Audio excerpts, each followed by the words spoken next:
احادیث مبارکہ کی روشنی میں شب برات کی کیا اہمیت ہے؟ کیا اس رات کی عبادت ٹھیک ہے؟ شب برات کا روزہ رکھا جاتا ہے، اس کی صحیح حیثیت کیا ہے؟ شب کا روزہ تو کبھی ہوتا ہی نہیں، یہ آپ نے شب برات کا روزہ کیسے لکھ دیا؟ شب رات کو کہتے ہیں نا۔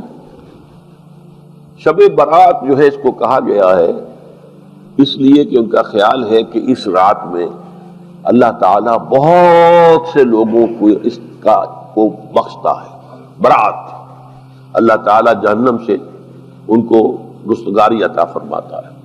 اس کے ضمن میں جو صحیح احادیث ہے صرف ایک ہے، اور وہ یہ ہے کہ حضرت عائشہ صدیقہ رضی اللہ تعالیٰ عنہ بیان کرتی ہے کہ ایک روز حضور کی میرے ہاں شب باشی کی باری تھی، یہ کہ میری رات کو آنکھ کھلی تو حضور نہیں تھے موجود، تو مجھے تشویش ہوئی کہ آپ کہاں گئے؟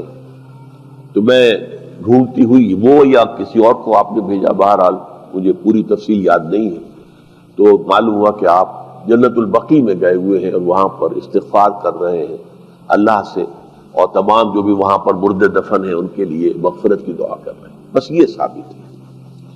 باقی اب اس میں جو ہے ہندوؤں سے ہم نے مانگ لی دیوالی، تو دیوالی جو ہے وہ روشنی کی جا رہی ہے اور بتیاں جلائی جا رہی ہیں، تو مختلف لوگوں سے ہم نے بورو کی ہیں چیزیں، جیسے عید میلاد النبی ہے وہ ہم نے کرسچن سے بورو کر لی، یا شیعوں کے تعزیوں کا توڑ کرنے کے لیے ہم نے بات بنا لی۔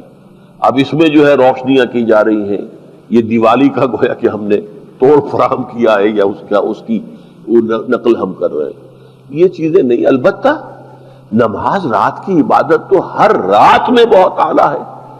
چلیے اگر اور دنوں میں نہیں ہوتا، اس رات کو آپ کو، کیونکہ حضور نے بھی استغفار کیا خاص طور پر جا کر جنت البقیع میں، تو اگر آپ بھی کریں، نماز پڑھیں اور استغفار کریں تو کیا ہے، بہت اچھی بات ہے، اس میں تو کوئی حرج کی بات ہے ہی نہیں۔ لیکن اسے کوئی تہوار کی طرح منانا، پٹاخے چھوڑنا اور جو ہے وہ روشنی کرنا، یہ بھارت صحیح نہیں ہے۔ روزہ بھی چونکہ 15ویں شب ہوتی ہے، 15واں دن ہوتا ہے، پھر اس اعتبار سے حضور کے معمولات میں تھا کہ آپ ہر مہینے کی 13، 14، 15 تاریخوں میں روزہ رکھتے تھے، تو اگر آپ یہ نیت کر کے روزہ رکھ لیتے ہو، کیا کہنے ہیں، نور علی نور ہے۔ اور روزہ کسی وقت بھی نفلی روزہ رکھا جائے اللہ تعالیٰ قبول فرمائے گا۔